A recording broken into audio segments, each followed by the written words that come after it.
G'day, I'm Jeremy Suggett. I've been a Beyond Blue speaker for the past 5 years, with the aim of our talks to raise the awareness of mental health issues in Australia, of anxiety, depression and associated illnesses, as well as promoting Beyond Blue and the services they can provide. Recently I did a talk at the Hills Men's Shed and I recorded my first talk. I'm one of 200 speakers around Australia who go around sharing our stories, raising awareness and reducing the stigma of mental health issues and conditions around Australia. I'm extremely excited to share my personal story with you today and I hope you enjoy it.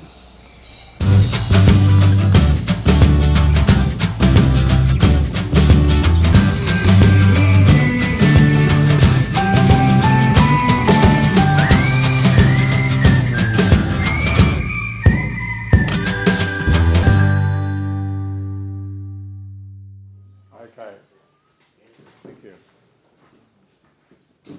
So we're pleased to have Jeremy along, representing Beyond Blue, and it's a group that I've been anxious to get over the last couple of years, but we seem to be inundated with speakers, and but it's great to have you along. Thanks, Doug. And they're all yours.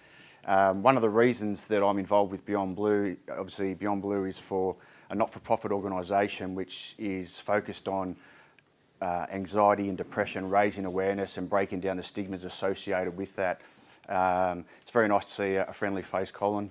I was actually thinking I'd see a few other people here that I might know, particularly as I've been speaking now for Beyond Blue for 5 years and I've spoken at 3 men's sheds around the area. I've spoken at some hospitals, universities, big businesses, small businesses, schools, etc. I've even had the opportunity to speak in 5 or 6 prisons, but never anything in my local area.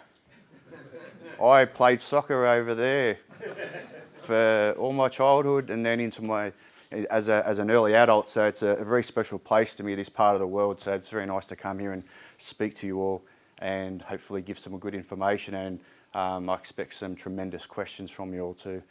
The thing about mental health is that it's one of those things what you need to keep talking about and keep on track and be on top of everything. One of the things I'm pretty passionate about, aside from just looking at mental health, is all health. You know, men particularly are very bad at looking after their health.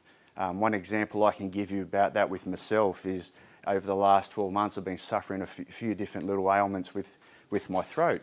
And in January I got the shits with it, I'd had enough. So I went back to my GP and he said, I think you've got tonsil stones.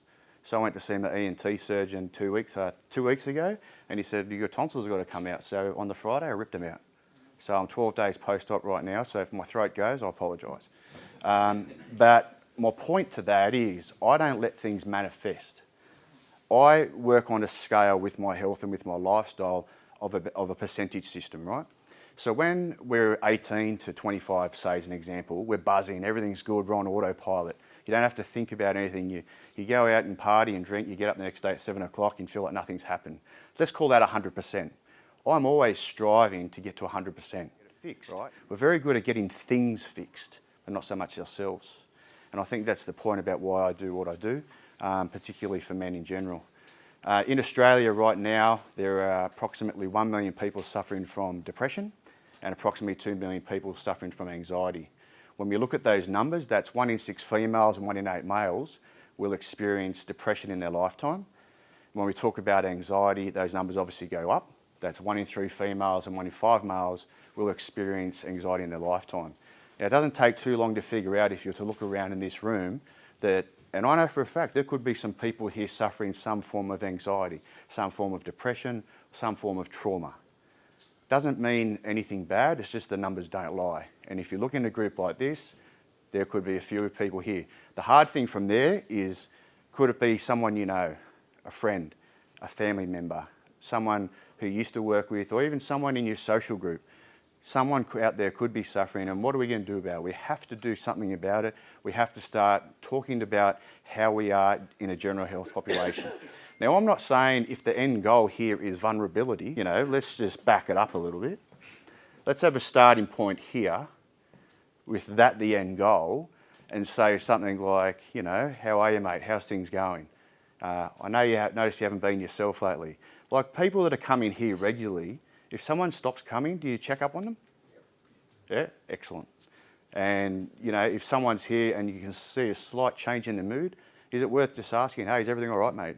Simple, keep it simple, make it part of your daily routine. But it's impactful, it's really impactful. Some people just love to know that someone else gives a shit, you know? And sometimes that's all it takes. In terms of looking at those types of things, and the reason I say that is because depression, anxiety, mental health illnesses, etc., they don't discriminate. They can affect anyone at any stage, any lifetime, any part of their lifetime, any financial background. Some of the most really impressive things that I've seen and a change that we've seen is just gone in summer. So we saw Will Pekoski and Maxwell put their hands up and say, I can't do this at the moment, I need to take some time out. So that's 2019, 2020, let's call it that. Who remembers back in 2006 when Marcus Trescothick from England had to go home because he had mental health issues?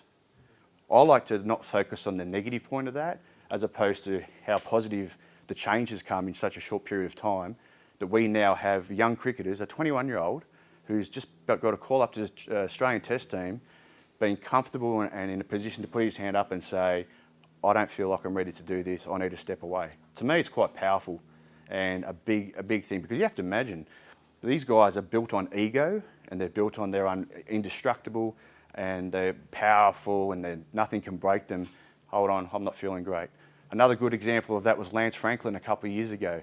You know, these athletes train 11 months of the year to get to the pinnacle of the finals. He gets to the semi-finals, the weather starts to change, it's not cold anymore, come into spring, you're buzzing, you can't wait to play. He puts his hand up and says, I'm not feeling great, I can't do it. What? It's going to the finals. To me, that says there must be something massively wrong going on. I think so. And for him to do that is a powerful statement. You know, he's got all the talent in the world, all the money. He's still in a position and has the guts to put his hand up and make himself vulnerable to the fact that he's not 100%. And I think it's really good change that we're starting to see.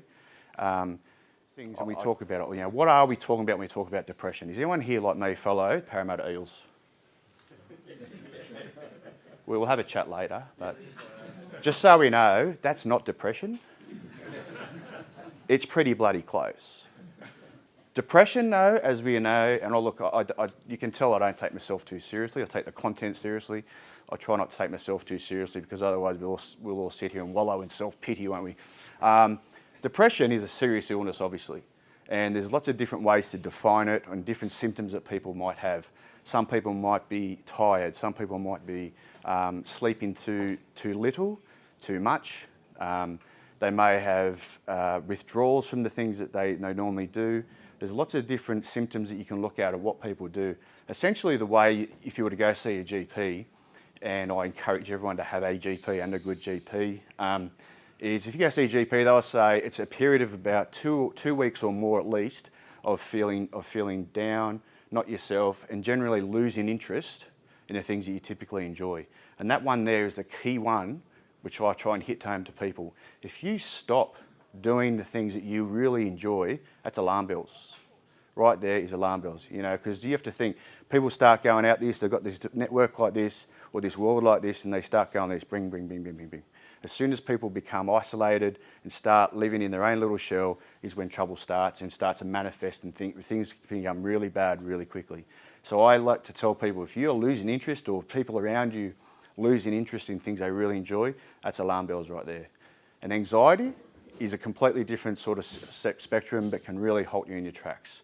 It's about these racing thoughts you have through your head that you cannot control. Okay, we've all probably been in a little car crash or a little bingo or something like that, and you get that rush of adrenaline and you've got that fear, or you've got that, and I can tell you there are plenty of times when this 6'2", 105 kilo bloke has been shit scared to go outside his bedroom. All right, they can dominate your life, control you, and just stop you in your tracks, and can really make your life just completely shit to live, and you get scared, you feel lonely, and you feel isolated. What I do in these situations is I put my hand up and seek help, you know. I'm very, very good at taking action and looking after myself. most men and other people aren't. I'm sure my GP sees my name on the list and goes, for God's sake, he's back. But you know what? Going to see your GP and he says, mate, everything's going good, is awesome. It's just as good for me as when they say, all right, let's look at this, let's look at that. So that's why I encourage everyone to continually look after their own health. The other reason I became a Beyond Blue speaker, as a male particularly, is I'm very passionate about trying to reduce the suicide rate in Australia. Currently in Australia, around about 8 or 9 people a day taking their lives. What that equals is 2 times the national road toll. But the road toll is important. But we hear about it every public holiday, every Christmas, Easter, long weekend, etc. I'm not saying it's not important, but potentially with the suicide rate the way it is.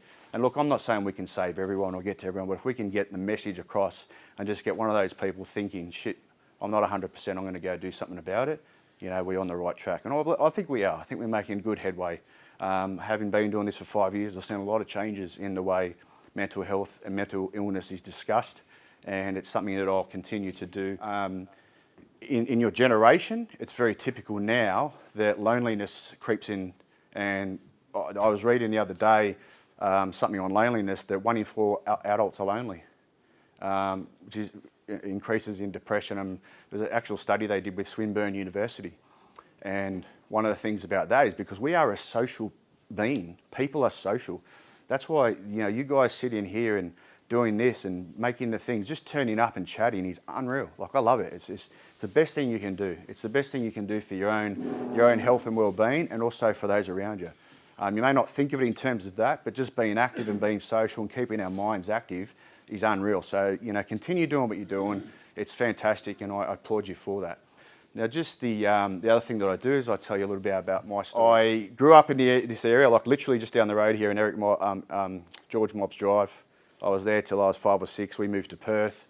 So I grew up here playing soccer. My dad played soccer here. Big part of my life here. So I wanted to be a soccer player growing up. My brother and I were pretty good at the sport and also good at cricket. So going through school, that's all I wanted to do. All I wanted to do ever was be a soccer player, professional soccer player. When I was 15, I was lucky enough to train with the reserve grade National League team at Melita, and that was one of the best summers of my life. It was unbelievable. The next year, when I was 16 in our under-16 squad, we were the 3rd or 4th best team in the state, and I got an ankle injury, first one that I'd ever had, first real serious injury, and I had to have surgery. And look, you know, I took it on the chin. It is what it is at the time, and you try and bounce back for it.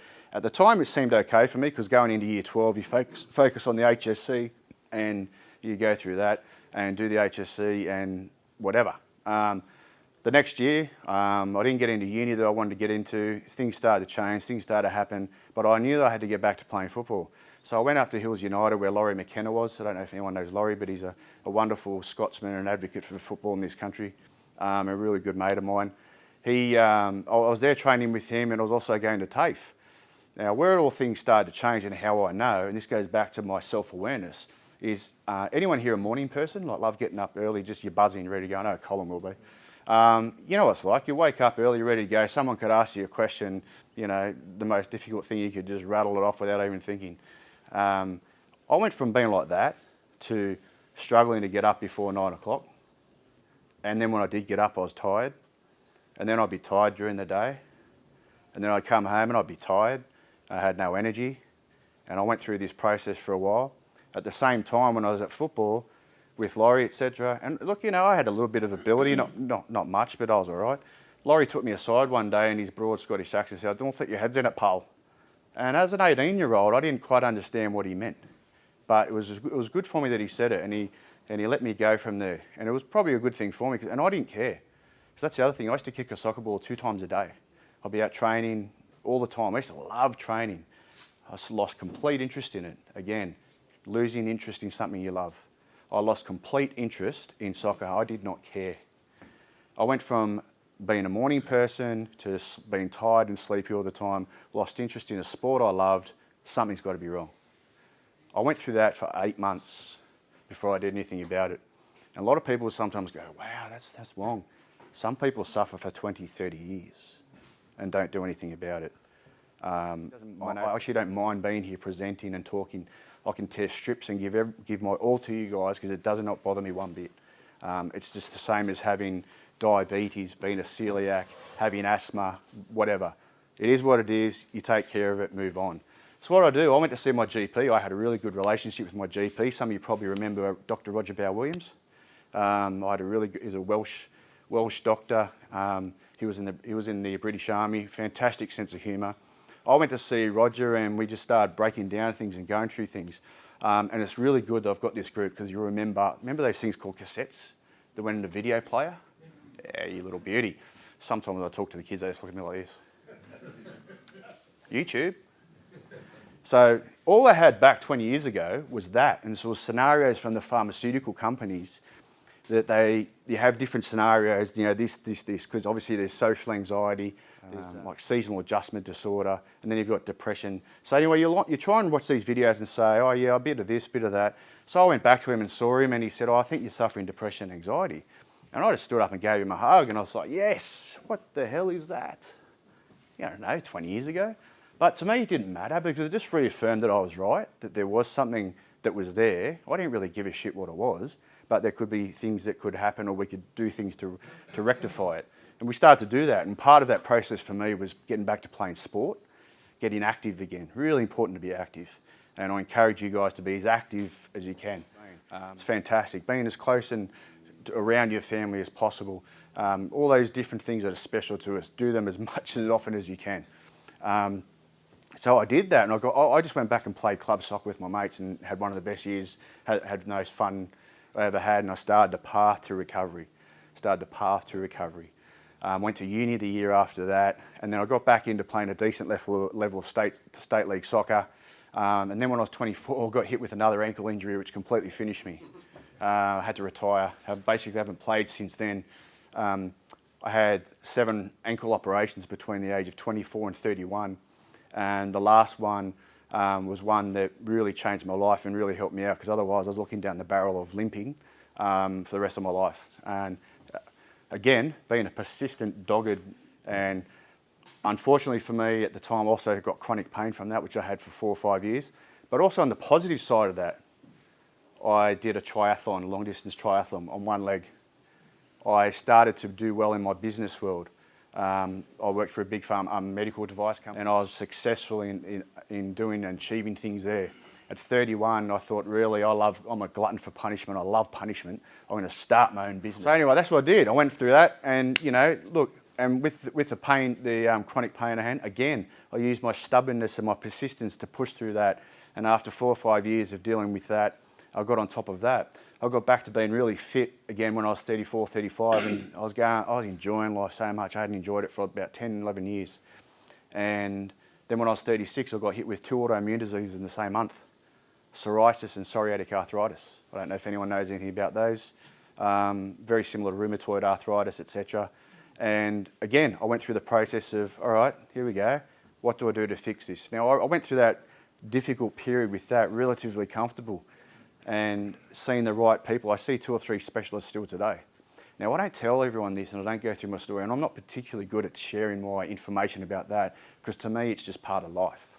Shit happens. People go through worse things. People go through A, B, C. There's this going on. There's that going on.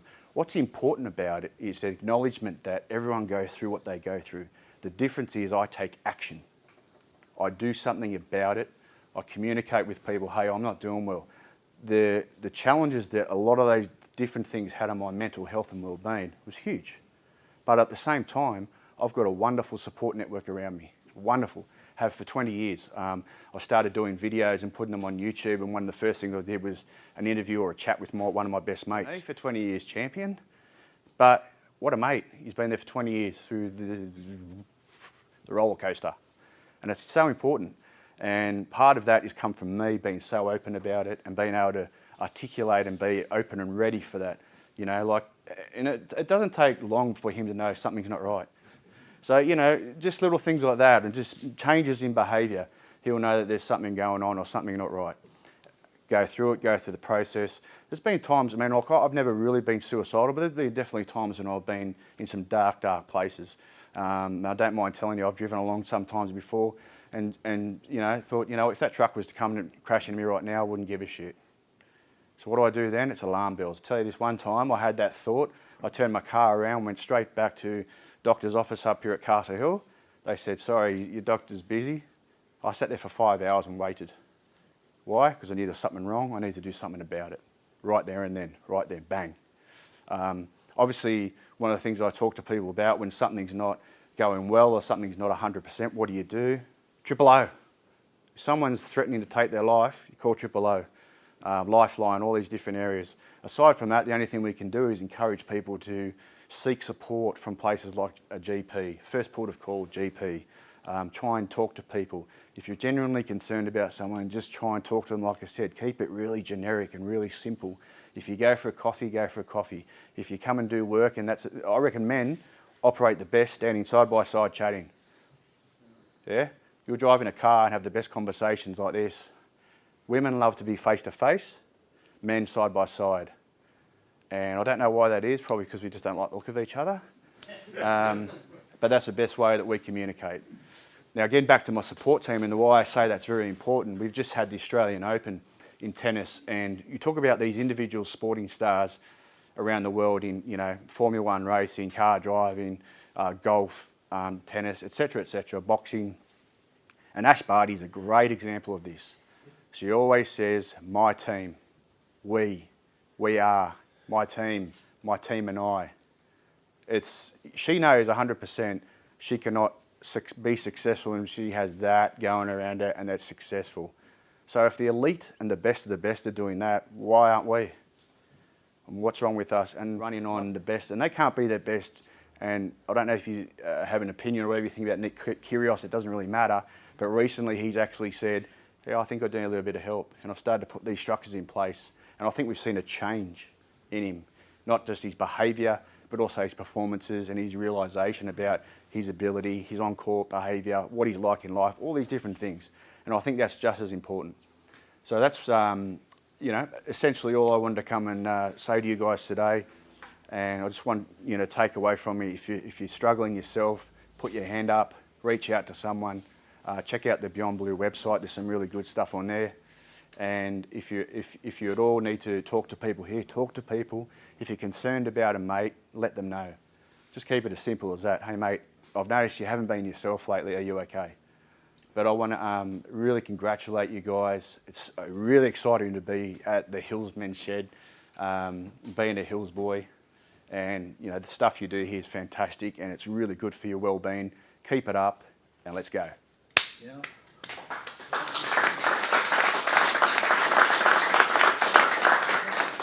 Yes, sir. I've suffered depression now for the last 12 years. I got diagnosed with Parkinson's in 2008. Mm-hmm. And how it all come about originally was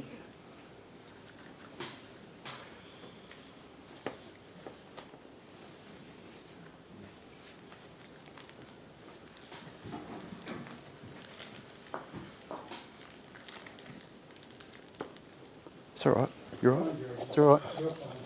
You're all right. It's all right, mate. Thanks for sharing. You're all right. Anyone else have a question like to ask? Yes, sir. Yeah, I want to know how you got over your tiredness. You said, that you got really tired. Did you go and see the GP? Do you mean the last 12 months or back 20 years ago? Yeah, back in the early days. I guess for me, it was just because I knew it wasn't me. Like, it's a frustrating thing when you just go from being buzzing, electric, bang, to you're like... Because you weren't doing things? Yeah, well, because I wasn't right in the head. Okay. Because I was mentally ill. I'm not sure I got that across. I was suffering depression and anxiety at the time. Yeah, right. I went to see the GP, I got diagnosed, put the things in place. Some of those things were medication. I'm still medicated today, whatever I'm on. I don't even think about it, The point about that and everything I do is it doesn't define who I am. I don't care what it is.